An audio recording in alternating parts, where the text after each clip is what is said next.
You are live. Yay! Yay! Okay, so welcome everybody to the Succeed Without Selling Salon. Today I have a guest with me, Megan Apple of A Virtual Certainty and Profit Joyfully, and I'm going to ask Megan to share a little about herself while I get myself situated. Oh, thanks for that pass off. Yeah. Did I tell you how much I love you, right? Yes. So I've been in business for about 16 years. I started my business with 47 cents in a laptop. Finally learned how to market. I'm now focused on really helping coaches, consultants, and service professionals get the clients they want, make the money they want, and have the life they want. Awesome. Thank you very much. Well, I am thrilled to have you here. We are, I'm not sure I even want that banner there, but we are talking about customer experience today. And anyone who is watching, you can share your customer experience. Now, I like to say customer experience instead of customer service because I think it changes the whole, the whole dynamic of things. And for me, the customer experience happens at every single touch point that we engage with them, even ones we don't think about, our website, our voicemail, right? Yeah. All of these different things. So,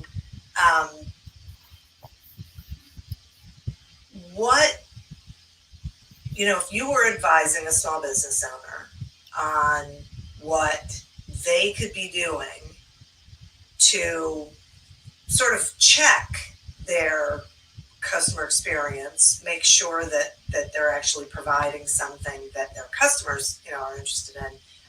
Is there any sort of feedback or ideas, things you would suggest a business do? Oh, absolutely. So here's how it goes. Our customers buy from us because we have earned their trust and credibility. The way that we earn their trust and credibility is to show up consistently. Everything that we do, our visual, our website, our emails, the way we look, the way we talk, our Facebook Lives, all have to be supporting that brand. And if they don't, there's a disconnect. And when there's a disconnect, it erodes the trust and credibility. So if you put yourself in the headspace of your customer and you say, what solutions are he or she needing? And you begin to have that conversation and you begin to make that consistent authentically across everything that you're doing, that's how you are able to show up in a way that actually works. I love this idea of consistency because, I don't think people realize that whenever they are around people or whenever they are doing something, writing something, posting something, talking on the phone, whatever it is, that's their brand, right? This is how they are showing up also as their business. I think that's like a toughie for like solopreneurs who don't necessarily realize, like they want to think that sometimes they are just a human and other times they are a business owner, and not necessarily. Well, you know how well that works, right? Yeah. I mean, was there ever a time that you decided to wear sweatpants and not put makeup on, and that was the day you met on the corner your prospective client? Did that ever happen to you? Yeah. Just asking. Yeah. Yeah, it's tricky, right? Because it's sort of hard to think about this all the time, but... Well, I think the challenge with a solopreneur is that you are your business, right? I mean, you're it. I'm it. You're it. We're all. That's all she wrote, right? And so everything we do, say, show up for, communicate, write, participate in, is a reflection of our business. Period. Yeah. And you have to buy into that if you're a solopreneur that's trying to create results for their clients. That's what it's all about. Right. It's like easier to buy into that than fight against it and think, no, I just get to be right. Like I say to people, when you decide to be on social media, you have to decide who you want to be. You have to be that person all the time. So I think there are things that we shouldn't talk about, things that we, because you can always talk in private with anybody about anything. But what we talk about publicly, we really have to be able, and listen, on my personal Facebook, I have decided it's a hill I want to die on. I'm linked to you, so I know. Right? But I also realize that there could be ramifications from that. And I have to be okay with that. I have to, before I do it, I have to think, okay, is there potential fallout for my business? Yeah. Am I okay with whatever that fallout is? With the things that I've posted? Yes, I am. So we all have to do that determination, right? Yeah, that balance. Yeah. So we're only meant to serve the people that we're meant to serve, right? And if we show up in an authentic and honest way, we attract the people that we're actually meant to serve. And we frankly do better work for them. I don't know how many centuries ago you started your business, but I know when I started mine, I was willing to take any client that had two criteria, breathing and money in their checkbook. Guess how well that worked? Not very. Right?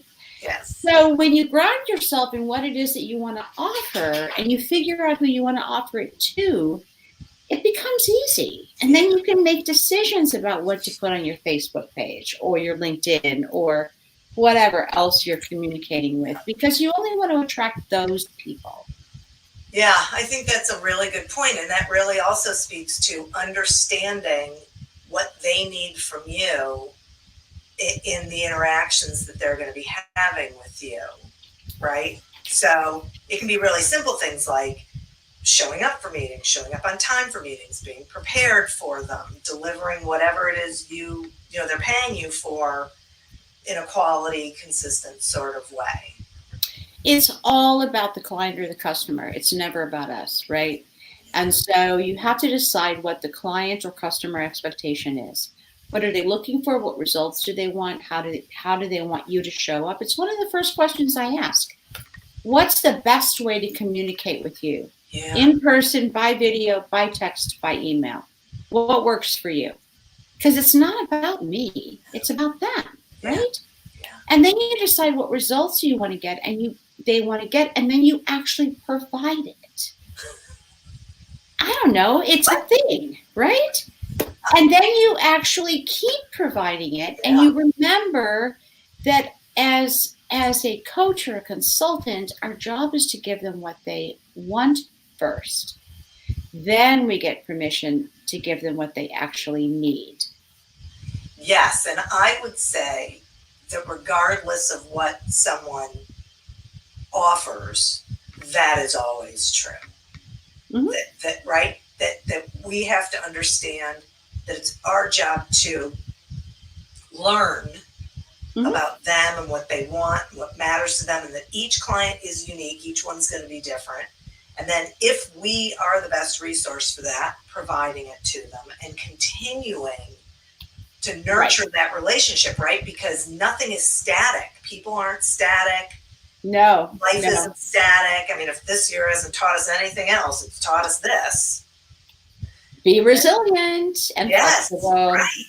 Right. Just so in our businesses too, we have to be able to continue to provide whatever they need as they need it, if we can.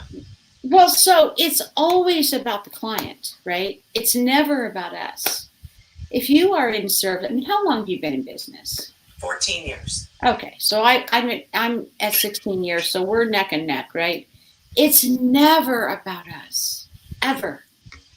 Never. We show up, we provide resources, we listen, we hear, we nurture, we walk the path with our client, we provide ways for them to be. It's never about us. No. And I think the biggest issue that people make to go to the Succeed Without Selling is that they, if you see them in a networking event and they say, and someone says, what are you doing? What do you do for a living? Oh, I'm a coach, a physical therapist, blah, blah, blah. Who cares? Yeah, right. Right? I mean, really, seriously, who cares? Yeah. The real question is, who are you working with and why? And what are you doing? And that's really all that matters. Yeah. How you do it, the process you follow, the methodology you utilize, none of it is important. Exactly. Can you solve their problems and get them results? That's right. That is exactly right. And in this, one thing I think that people miss, regardless of what they sell, they can sell a product, they can sell a service, doesn't really matter, is that after you have gained that client, it is equally important that you continue to nurture and grow that relationship. Because Absolutely. you never know where it's going to lead. Is that Georgia? Is that Georgia? That is Georgia and Mike. Georgia. Hey, listen, this is working from home, right? They are being fabulous. Yes, yes. This is what it is when you live, work, and raise dogs in your house. So, exactly. Absolutely. So when you think about it, in fact, stand by, closing my door. Hang on. So I will continue. So I think we miss out on. We don't know that nobody could ever break in. Exactly. Or they could, and I would just be on a video and say, well, can you wait? It's all about a relationship. We are able to create clients and maintain those relationships based on our trust and the credibility that we build. Yeah. We got to walk our talk. We got to deliver what we promise. But most importantly, we got to forget about that. We got to be unattached to whether they buy for us or not. It doesn't matter. Does not matter. What we really want to always ask ourselves is, what can I do for you today? Yeah. And how can I most help you? Yeah. Whether you buy from me or not. Because I really believe if you throw that out to the universe, everything else follows. Yeah. And that's what we're here for. We're here to be of service. No question. And I feel like, especially with everything that we're going through right now, being, caring about others and being available to them and showing up in whatever way people need us to show up, that's part of the customer experience as well, whether they're customers or not, right? Absolutely. Because they're really getting a sense of who we are. Yeah. So when all of this happened, and you and I talked about this, when all this happened, I said, how we show up in the community today is how we're going to be perceived in the future. People are desperate for connection and for meaning and for, making this incredibly challenging time something awesome. We have a space in our life, right? Yeah. To stop, to pause, to grow something different, to look at the world differently. And I think it's our job, yours and mine, to guide people in that way. And that means we connect. And you know what? The sales and the money and all that follows. It always follows. It always follows. This is what we want people to know. This is one of my favorite quotes is Henry Ford said, "Wealth, like happiness, is not achieved when sought after directly. Right. It's a byproduct of providing a valuable service." Right. So when you think about your client's experience, think about how are they experiencing your company, whether that's you alone or you with a whole bunch of other people or whatever it is. How are they experiencing that? And if you don't know, try a couple things, like try calling your company and listen to the phone, right? Try calling after hours and see what happens. Try dropping in and visiting. If you have a brick and mortar, try send a what do they call them? Mystery shopper person. Yeah. So that you can ask your clients, what do they like best? Is there anything they would change? I mean, there's, walk through your website or have a total stranger. This is one of my favorite things. Have someone who doesn't know you or your business at all, right? Walk through your website so they can see what's working and what isn't working. How user-friendly is it really? Well, and I think that's what people don't forget sometimes. Every touch point, every experience, no matter how major or how minor, matters, right? From the person that answers the phone to the way that you address emails, to when you address emails, to what you put on social media, to what your email signature is, to the kind of blogs that you're posting, to the kind of conversations that you have, it all matters. And I think we forget that. We're going to have a snazzy website and we're going to hire someone to do our social media. But, we have to show up consistently. And it all matters. I mean, how many thank you cards have you sent to your clients over the years? Thank you for letting me serve you. Yeah. Yeah. And I'll tell you something really sad. I have these groups, these business opportunity network groups. And so last year I sent gratitude cards. I am grateful. And I wrote in each one of them, individually, and I sent them. What I thought was sad was how amazed people were when they got it, right? How grateful they were. How, like this one woman said to me, oh my gosh, that card, we've been talking about it at the office thinking, wow, really? Like no one's even saying thank you, in some sort of way. And they aren't. And that matters. It matters because I think at all times, people need connection, right? We need to be heard. We need to be recognized. We need to be understood. We need to be seen. All of those things are incredibly important. Yeah. Now, even more than ever. Definitely. Right? Yes. I mean, many of us, a significant number of us, are living in one container. Our work, our life, our social experiences, we're all in one container. And so that ability to connect on a meaningful way and hear other people is becoming incredibly important. That's the good thing of this crazy time, is we're remembering that. Yeah. Yeah. That's been a big conversation today too. That's really interesting. So Megan, if there was one tip that you had for people watching this about maximizing their customer experience, what do you think it would be? I always hate those questions because it's like being in second grade. It's like being in second grade and being tested, right? I hate that. Okay. Your comfort zones? Yeah, my comfort. I don't even like video, so hey, I showed up. Okay. That's good for me. Yeah. The one tip, which is multifaceted, because God knows I can't just do one thing. You have to figure out who you are. You have to have clarity. You need to show up authentically. You need to never worry about making a sale. And you need to be concerned and focused on connecting with your customer. That's a 5 or 6 part tip, I think. It is, but it really isn't, because it all comes down to connecting authentically with your customer. Being curious about that. Crucial. Those are all parts of those. Wow.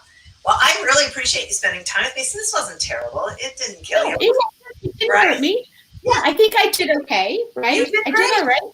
I got rid of the dog, so we're good. So great. Thanks for having me. It's always great to spend time with you. I know, you too. And will you tell anyone watching how they can find you? Oh, sure. You can email me at megan@avirtualcertainty.com. You can call or text at 216-704-6568. I don't know that carrier pigeons are working right now, but maybe. Okay, cool. So there we have you, Megan at avirtualcertainty.com. You can get in touch with her there. Thanks for joining us. Thanks for asking. Absolutely. And when we have another Succeed Without Selling Salon. And hey, if there are any topics that you think we should be covering, shoot me an email or shoot Megan an email. We talk. She'll let me good. Exactly. And we will be sure to cover it. So thanks, everybody. Have a great day. Thanks, you too. And we'll see you later. Bye.